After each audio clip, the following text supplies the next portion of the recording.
राशि आपणक आशा गोटे सुगंधित सुंदर फूल परी फुटिब। निजकु आज गोटे नुआ उत्तेजित अवस्था पाइबे और आपणक अर्थ अवस्था लाभ हेब।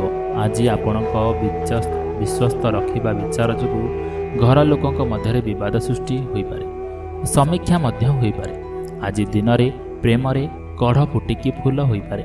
नूतन ग्राहक मानक सहित कथा हेबा पई आज उत्तम दिन अटे। आज समय बाहर करी निज जीवन साथी सहित बाहर को बुलिबाकू जाई पारंती, किंतु एही समय आपण दुई जनक मध्य कलय मध्य सृष्टि होई पारे। एही कथार प्रबल संभावना अछि कि आखपाख लोक आपणक दुई जनक मध्य विवाद सृष्टि करिबा पई प्रयास करिवे, तेणु बाहर लोकଙ୍କ कथा शुणिबा ठीक हेबो नाही।